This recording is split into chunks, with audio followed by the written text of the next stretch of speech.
예.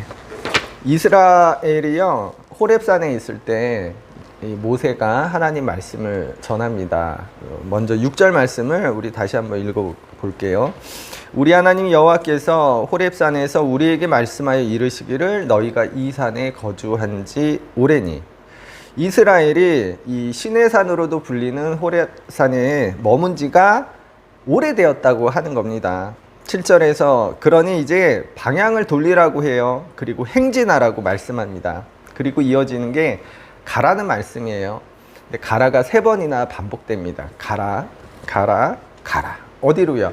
8절에서 하나님이 약속하신 땅 주시겠다고 하신 그 땅으로 들어가서 그 땅을 차지하라는 그 말씀인 거예요. 이스라엘이 호렙산에 있었던 것은 하나님과의 계약 체결 때문이었거든요. 이스라엘은 하나님의 백성이 되고 하나님은 이스라엘의 하나님이 되어 주시는 바로 그 계약이었는데, 이스라엘은 이제 공식적인 하나님의 백성이 되었습니다. 하나님은 당신의 백성이 된 이스라엘에게 이제는 그 자리에 안주하지 말고 더 머무르지 말고 내가 너희에게 주리라 한 땅, 그 땅으로 가서 그 땅을 차지하라 말씀해요.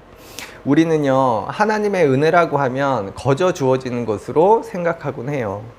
마치 엘리야에게 까마귀가 먹을 것을 가져다 주었듯이 그렇게 일방적으로 하나님이 일하시는 것을 우리는 하나님의 은혜라고 생각하기도 합니다. 그런데 분명 오늘 본문에서 하나님이 가서 차지하라는 그 땅이요, 하나님의 선물이고 하나님의 은혜인 거예요. 하나님이 주겠다고 약속하신 땅입니다. 그런데 그렇다면 그 하나님의 은혜는 어떻게 되는 거예요? 우리는 그 하나님의 은혜 앞에서 입 벌리고 누워 있으면 되는 겁니다. 사과 익어서 떨어질 때까지. 그런데 하나님은 뭐라 하시는 거예요? 거기 가서 그것을 차지하라고 말씀하시는데, 이스라엘이 거기 가서 그냥 차지하면 됩니까? 싸워야 했죠. 전쟁을 치러야 했습니다. 그러니까 무슨 말이냐 하면 하나님의 은혜가 거저 주어지는 것이 아니고 하나님의 약속이 성취되는 그 일이, 하나님의 선물이 우리에게 주어지더라도 그것을 받는 일이, 그분의 은혜를 누리는 게 그냥 되는 게 아니라는 거예요. 우리가 그분의 약속을 믿는다면 그 약속을 위한 내 목, 우리의 몫을 다할 때 하나님의 선물, 그분의 은혜가 우리에게 주어질 수 있다는 것이고요. 믿음도 그렇습니다. 우리가 믿음을 거저 받는 하나님의 은혜의 선물로 고백합니다. 그런데 알고 보면 믿음도 거저 되는 게 아니에요. 요한계시록 3장 20절 말씀 제가 읽겠습니다. 볼지어다 내가 문 밖에 서서 두드리노니 누구든지 내 음성을 듣고 문을 열면 내가 그에게로 들어가 그와 더불어 먹고 그는 나와 더불어 먹으리라. 이게 무슨 말씀이에요? 예수님이 녹화하시는 소리를 듣고 적어도 내 마음의 문을 여는 행위라도 있어야 예수님을 영접하고 구원받게 된다는 말씀입니다. 그런데 어찌 보면 우리는 열심히 기도하면서요, 하늘에서 뚝 떨어지는 하나님의 은혜만 바라보고 있지는 않은지, 그런 기도만 하고 있지는 않은지, 그런 선물만 기다리고 있지는 않은지 생각해 보면 좋겠고요. 그런데요, 이스라엘이요, 호렙산에서 오래 머물자 하나님이 그들을 재촉하셔서 떠나게 하시는 겁니다. 가나안을 향해서, 다른 말로 하나님 나라를 향해서 발걸음을 떼고 그리로 가서 싸워 그 땅을 쟁취하라 하시는 거예요. 여러분, 하나님의 백성이 된 사람들, 그분의 자녀가 된 사람들은요, 목적지가 있습니다. 이스라엘 백성에게 가나안 땅이 그랬듯이 우리에게도 향하고 가라고 말씀하시는 그 도착지, 그 목적지가 있는 거예요. 거기가 어디입니까? 우리의 가나안 땅, 다른 말로 하나님 나라이겠죠. 똑같은 설교를 또 드리고 있습니다. 그런데 이게 팩트인 걸 어찌 합니까? 그런데 우리는 하나님 나라라고 하면 어떤 생각이 있냐면, 아직 없거나 그 나라가, 혹은 먼 미래에 주어지거나 아니면 죽어서 가는 그런 내세적인 천국만, 그런 나라만 생각합니다. 그런데 오늘 이스라엘에게 가서 쟁취하라고 하시는 그 땅이요, 없었는데 하나님이 짠 여기 있다 하고 새로 만들어 주시는 땅이 아니고요. 그런 세상도 아닙니다. 가나안이란 땅은 원래 있는 땅이에요. 거기 사람들이 살고 있고요. 그 땅에는요, 힘센 이방인들이 살고 있었고요. 온갖 우상 숭배가 가득하고요. 하나님을 모르는 사람들이 살고 있어요. 그래서 그 땅에는 죄악이 가득합니다. 그런데 이게 참 궁금해요. 하나님이 이스라엘 백성에게 그 악한 땅으로 가서 그 땅을 차지하라고 하신 이유가 뭘까? 왜 그 악이 가득한 가나안 땅을 약속의 땅으로 주셨을까? 젖과 꿀이 흐르는 땅이라서요. 기왕이면 힘세고 악하고 포악한 사람들이 아니고 좀 순하고 네? 선한 사람들이 사는 땅으로, 우상 숭배가 가득한 곳이 아니라 오늘날로 치면 독실한 크리스찬들이 사는 그런 땅으로 가게 하시면 좋았을 텐데, 그래서 우리가 여기서 분명하게 알 수 있는 게 있어요. 가나안 땅은 우리가 잘 알듯이 하나님 나라를 상징해요. 또한 우리가 죽어서 갈 천국도 우리가 요단강 건너서 가나안 땅이라고 하잖아요. 그리고 그 천국 혹은 하나님 나라는 어떤 나라예요? 어떤 세상이에요? 고통이 없고 참으로 평화롭고 이상적이고 좋은 곳, 그런 곳이 천국 혹은 하나님 나라 아닙니까?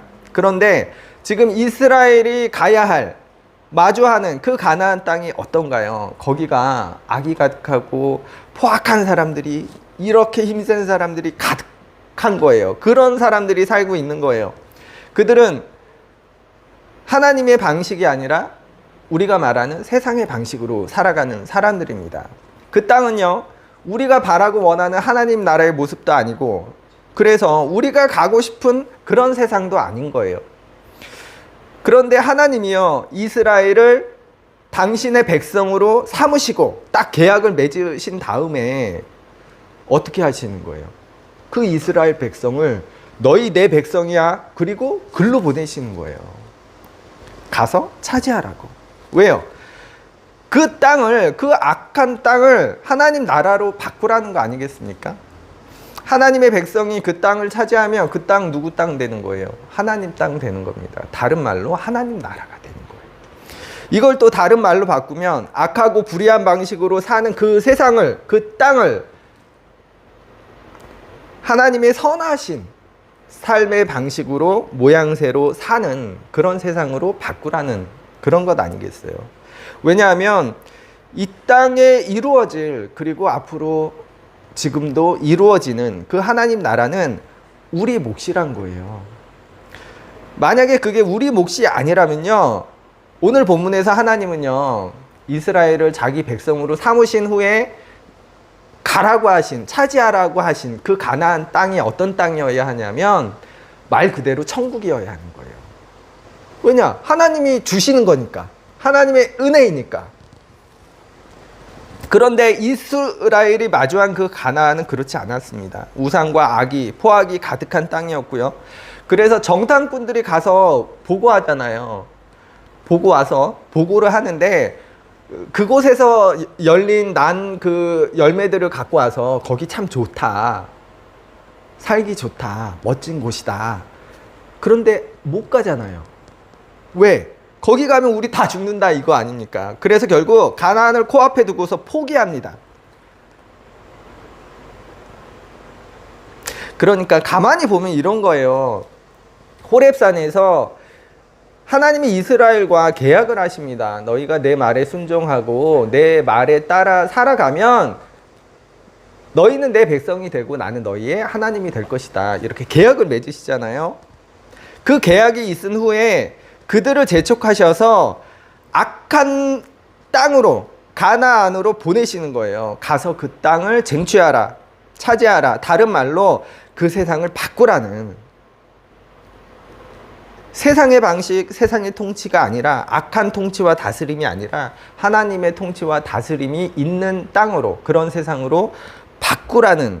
그러니까 알고 보면 이게 뭐냐면, 약속의 땅 가나안은요, 어떻게 보면 선물이 아니고요, 이스라엘 백성에게 주어진 미션인 겁니다. 그렇지 않은가요? 앞서도 말씀드렸듯이 순수하게 하나님이 주시는 은혜의 선물이라면 가서 싸우면 안 되는 거고요. 그 땅은 악하면 안 되는 거예요. 우리가 바라는 천국 그 자체여야 하는 거예요. 그래서 그게 선물이지 뭐 가서 싸우고 피 터지고 그래서 그게 선물인가? 그래서요, 이 땅에 이루어지는 하나님 나라는 뭐냐 하면 하나님이 거저 주시는 그런 세상이 아니라는 거예요. 하나님은 우리에게 그런 나라를 우리 보고 만들어 가라고 요청하시는 겁니다. 그래서 우리 보고 바꾸라는 거예요. 오늘날 우리에게도 마찬가지죠. 하나님 나라는요, 우리는 하나님의 약속이자 그분의 선물로 하나님 나라를 바라보지만 이 땅에 이루어갈 하나님 나라, 그 나라는 그냥 거저 주어지는 게 아니고요. 또 우리가 바라는 천국의 모양새도 아니에요. 우리가 그 악한 세상을 천국으로 바꿔가라는 거예요. 그 나라는 우리, 다른 말로 하나님의 백성에게, 그분의 자녀에게 주어지는 미션인 겁니다. 우리가 교회인 이유이기도 한 거예요. 그러니 지금 우리에게 중요한 것은 뭐냐면요, 지금 우리가 향하고 있는 그 방향이 맞는가 하는 거예요. 오늘 본문에서도 그러잖아요. 가라고 하시기 전에 먼저 방향을 바꾸라고 하세요. 하나님 나라를 향해서 가나안으로 너희의 방향을 정하고 그 다음에 가라는 말씀이에요. 그래서 우리 방향이 맞는지가 중요한 겁니다. 우리가 목적을 두고 살아가는 그 삶의 모양새가, 그 가는 길이 그쪽이 맞는지. 그래서 저와 여러분이 오늘 어디를 바라보고 어디를 향하고 있는지를 살피면 좋겠고, 그리고요, 하나님의 백성은 가나안을 향하고 그리로 가서 그 땅을 쟁취해야 하는데요, 그러니까 거기를 바라보아야 하죠. 그래야 그쪽으로 가니까. 그런데 뭐 저도 그런 것 같더라고요. 나의 유익과 만족. 가만히 보면 우리가 향하고 있는 방향이 그쪽이 아닌가. 그러나 그렇지 않다.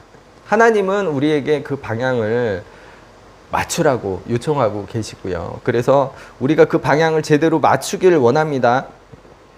그래서 그리로 가서 그 땅을 차지하는 우리가 되기를 소망합니다. 그게 우리를 부르신 하나님의 목적이에요.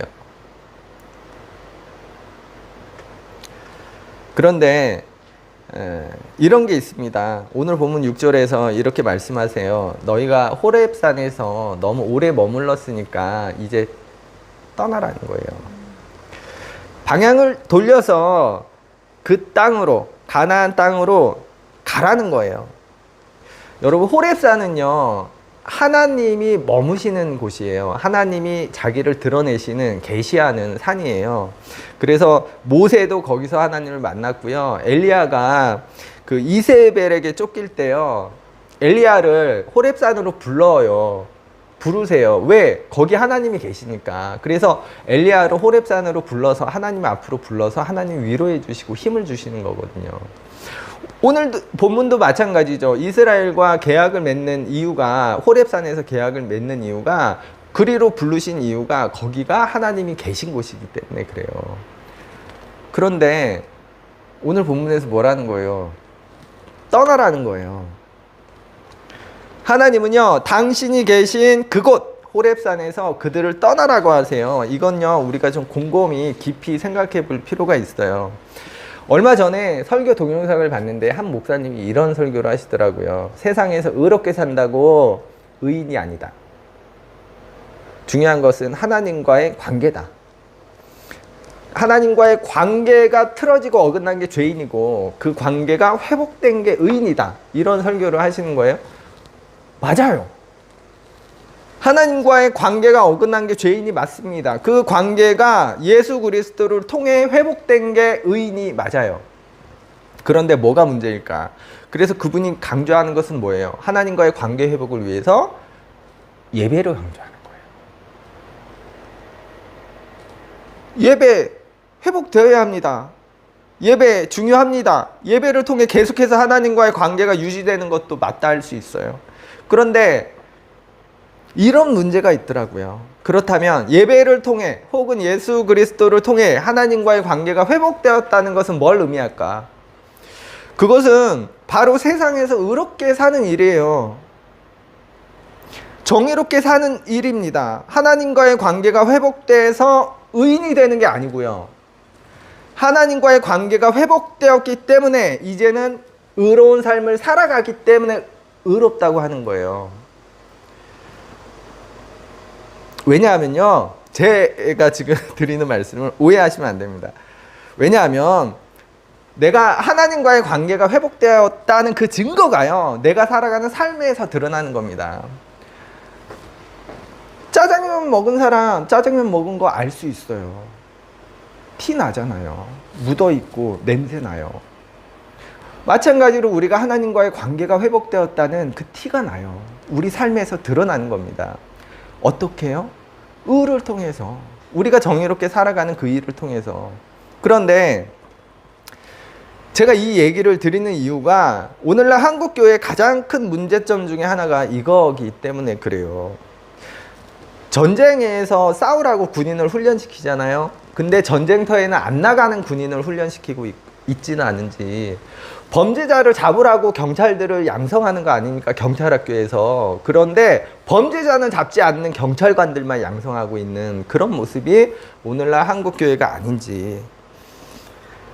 교회에서 예배 드리는 거, 제자 양육하고 이런 거 중요합니다. 교회 중요합니다. 그런데 우리가 하나님을 인정해 드리는 예배를 드리는 이유는 우리 삶 때문에 그런 거예요. 하나님이 예배를 강조하시는 이유, 믿음을 강조하시는 이유는 하나님의 말씀대로 살아가는 그 삶 때문에 그런 거거든요. 그게 중요한 거예요. 물론 이것도 중요하지만 목적이 거기에 있다라는 거예요. 예배가 목적이 아니고요. 예배의 목적은 삶에 있는 겁니다. 그런데 우리는 거꾸로 돼 있어요. 삶이 중요한 게 아니라 예배가 더 중요하고, 우리가 살아가는 세상이 더 중요한 게 아니고 교회가 더 중요하단 말이에요. 교회에서 그렇게 가르치고 있단 말이에요. 중점을 두고 거기에. 교회가 오늘날 어떻습니까? 교회나 목사에 대한 충성을 강조하고 예배만 중요시해요. 우리가 예배를 통해서 그렇게 살아가는 게 목적인데, 그리고 일부 목사이지만, 일부 교회이지만 불의한 것을 선하다, 선한 것을 악하다, 이렇게 왜곡시키는 사람들이 너무 많은 거예요. 목사들이. 이게 이사야 앞에 보면 나와요. 그런 사람들을 하나님 지적하십니다. 그래서 어떻게 되는 거예요? 교우들이 진실을 보지 못하게, 오히려 하나님 말씀에 반대를 향하게 하는 그런 몹쓸 짓이 벌어지고 있는 거예요.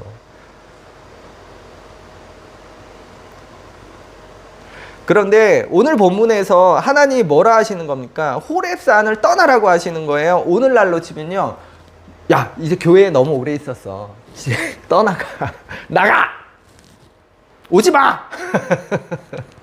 거기서 너무 오래 머물렀으니까, 너희가 알 만큼 알았으니까, 배울 만큼 배웠으니까 이제 가서 일을 하라는 말씀이신 거예요. 악이 가득한 가나안 땅으로 가서 그 땅을 변화시키라는 하나님의 나라, 그 세상을 만들라는. 그래서 알고 보면 우리는 교회에 머무는 게 아니라 교회를 나가야 되는 겁니다. 이제 교회에서의 방향을, 교회 중심의 방향을 가나안으로 바꿔야 되는 거예요. 우리가 악하다고 손가락질하는 저 세상으로 바꿔야 되는 겁니다. 교회에 머무는 게 아니라 세상에 나가야 되는 거예요. 거기서 일하는 게 교회의 목적입니다. 그래서 여러분, 다음 주부터 교회에 오지 마십시오 라고 말씀드리는 게 아니에요. 예배가 중요하지 않다라는 게 아닙니다. 우리가 예배 드리는 목적을 잊어서는 안 된다라는 거예요. 우리가 예배 드리는 목적, 우리가 하나님을 인정해 드리는 이유는 그 하나님의 말씀대로 살아가기 위한 거예요. 그게 우리의 예배의 목적이란 거예요. 하나님을 믿는다는 게 뭔지 우리가 똑바로 기억하고 알면 좋겠다. 하나님을 믿는다는 것은 그분의 선하신 그분의 모양새대로 우리도 그렇게 살아가는 겁니다. 세상이 악하다면 그 악한 세상 속에서 선하게 살아가는 일, 빛으로 살아가는 일, 그로 그 세상을 밝게 바꿔나가는 일 아니겠어요? 그게 뭡니까? 정의 아니겠어요? 불의의 반대에 서는 일, 의롭게 사는 일. 그런데 오늘날 한국교회는 물론 일부이지만 그 방향이 잘못되어 있다는 거예요. 정반대로 향하고 있다는 거. 그리고 대부분의 교회가 이걸 부정할 수 없어요. 하나님은 호렙산을 떠나서 세상으로 나가라고 하는데 오늘날 한국교회는요, 세상에서 다시 교회로 불러들이 교회로만. 이거 완전 거꾸로 아닙니까?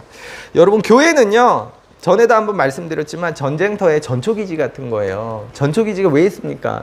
싸우기 위한 목적으로 기지를 세운 거예요.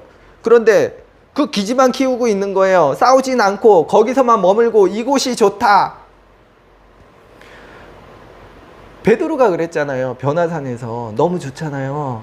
그래서 여기서 초막셋을 짓고 예수님 여기서 우리 삽시다. 지금 교회가 그러고 있단 말이에요. 그러나 그게 아니다. 하나님의 의를 통해서요, 세상을 밝게 하고요, 나를 포함해서 사람들이 행복하게 살 수 있는 세상으로 만들어가는, 다른 말로 하나님 나라를 위해 일하라고 불러 모은 사람들이 교회인 겁니다. 그 일하라고. 그런데 그게 어렵잖아요. 그쵸? 우리는 싸우기가 겁나요. 왜냐하면 그 사람들이 키가 장대하고요, 체격이 이렇게 좋고 힘이 엄청나게 세요. 그리고 포악합니다.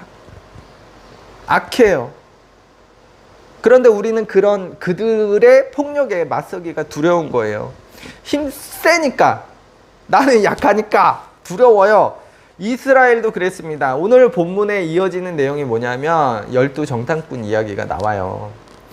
그 땅에 열매를 가지고 와서요, 하나님이 주시기로 약속하신 그 땅이 너무 좋다.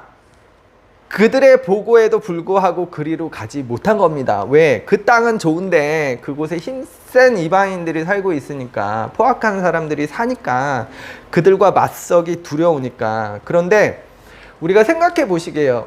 우리가 일제강점기에 독립투사들이 없었다면, 그들의 피가 없었다면, 그들의 희생이 없었다면, 독재에 맞선 민주화 운동이 없었다면, 이번 불법 계엄에 그렇게 수많은 민중의 그 투쟁이 없었다면 과연 어찌 되었을까? 여러분 생각만 해도 끔찍하지 않습니까? 수많은 사람이 죽어나가고 잡혀가고 이 대한민국의 자유와 공정과 민주가 다 파괴되었을 거 아니에요. 그리고 기나긴 독재가 이어졌겠죠. 그리고 그 독재를 끝내기 위한 또 수많은 민중의 피가 요구되지 않았을까요? 여러분, 이게 중요한 거예요. 결국 불순종한 그 사람들이 어떻게 돼요? 출애굽 1세대가요, 결국 그 약속의 땅으로 가지 못합니다. 광야에서 다 죽어요. 그리고 제가 앞서도 말씀드렸듯이 목회자분들, 저를 포함해서 기억하면 좋을 것 같습니다. 뭐냐면 모세도 못 갔어요. 모세도 요단강을 못 건넌 거예요. 왜요? 모세가 뭘 잘못했어요? 모세 잘했어요. 잘했어요. 근데 모세 못 갔단 말이에요. 왜? 양이 잘못되면 누구의 책임이에요? 목자의 책임이란 말이에요. 목회자 두려운 직업입니다. 하나님 앞에서 그 책임을 면하기 어려운 거예요. 여러분, 우리가 바라는 하나님 나라도 알고 보면 가나안과 똑같은 거예요. 거기에는요, 힘세고 포악한 사람들이 가득하고요, 불의가 있고 정의가 상실된 땅입니다. 그러나 하나님은 그 땅, 거기로 가서 그것들과 싸우라는 거예요. 그런데 이게 또 중요하죠. 그렇게 싸우면 그 땅을 어떻게 된다는 거예요? 차지할 거라는 거예요. 그 세상을 바꿀 수 있다라는 거예요. 바뀐다는 거예요. 어떻게요? 우리 힘만으로는 되지 않아요. 우리 할 수 없어요. 그런데 그게 가능한 이유는, 우리가 그 땅을 차지하고 그 땅을 변화시키고 바꿀 수 있는 이유는요, 하나님이 그 맨 앞에 서서 가신다는 거예요.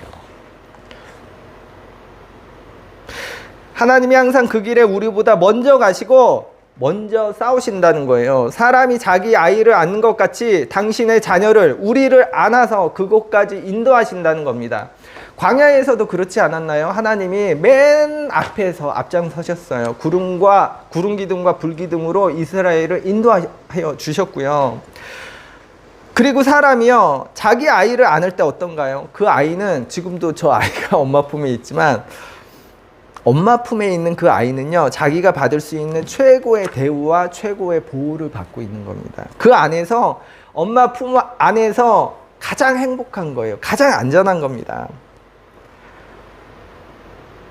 그처럼, 그와 같이 하나님이 우리를 안으신다는 거예요. 어디까지? 거기까지요. 우리가 두려워하는 그곳까지, 거기까지도. 그런데요, 이스라엘은 모세가 전하는 이 말씀을 듣고서도 결국 하나님을 신뢰하지 못해요. 두려움을 이겨내지 못합니다.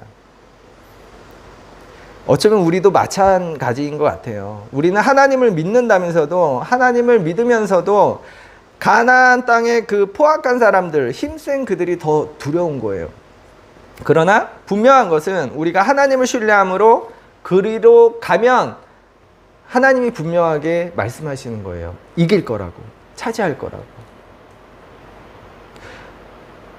반대로 우리가 불신으로, 그게 두려움이든 망설임이든 어떤 이유에든 우리가 가지 않을 때, 하지 않을 때 결국 하나님이 약속하신 그 땅, 가나안으로 차지할 수 없다는 거예요. 하나님 나라가 오지 않는다. 그래서 우리가 좀 기억하면 좋겠습니다. 가나안은요, 미션입니다. 우리 보고 쟁취하라고 주신 땅이에요. 거저 주신 땅이 아니라. 그래서 우리가 좀 안주하지 않기를 바라요. 우리는 안주하려는 습성이 있습니다. 두려움 때문이든 뭐 어떤 이유에서든 우리는 새로운 걸 하지 않으려고 하고, 뭔가 진취적인 것을 하려고 하지 않고, 또 좀 힘들고 어려운 일을 거부합니다. 그러나 오늘 본문에서 알려주시는 것은 우리 보고 안주하지 마라. 두려움 때문이든 어떤 이유이든 지금 있는 그곳에 더 머물지 말라는 거예요. 하나님 나라를 향해서 가라는 겁니다. 방향을 정하고 그리로 가서 그 땅을 쟁취하라는 겁니다. 오늘 좀 길었는데요, 끝으로 이 말씀만 드리고 싶어요. 오늘 본문에서 방향을 정하고 이 말씀 이후에 그리로 가라는 말씀이요, 3번이나 반복돼요. 가라, 가라, 가라. 이 말씀은 물론 우리가 그 방향 자체가 잘못되었다면 수정되어야 되겠지만, 오늘 말씀에서는 하나님 나라를 향해서 방향을 잡았다면 가라는 거예요. 이 말씀은 중단하지 말라는 거예요. 포기하지 말라는 겁니다. 너가 할 수 있는 최선을 다해서 하나님 나라를 향한 그 길은 계속 진행되어야 한다는 거예요. 중단하지 말고 계속 가라는 말씀이에요. 두렵더라도, 때로는 어떤 이유에서든 망설여지더라도 포기하지 말고 계속 가라는 겁니다. 왜? 그 나라는 거저 주어지는 게 아니라 우리가 거기까지 가서 싸우고 투쟁하고 쟁취하는 나라이기 때문에 두렵더라도 그 길을 가라는 거예요. 그리고 앞서도 말씀드렸듯이 우리가 그렇게 두렵더라도 힘들더라도 아프더라도 그 길로 가면요, 그 일을 하면요, 차지할 거라는, 하나님이 함께 하시기 때문에. 그래서 우리가 하나님을 좀 더 신뢰하면 좋겠어요. 그분을 신뢰함으로 가나안이라는 미션, 하나님 나라라는 미션, 우리에게 주어진 그 미션을 잘 수행하며 사는 우리가 되기를 바라고요. 그리고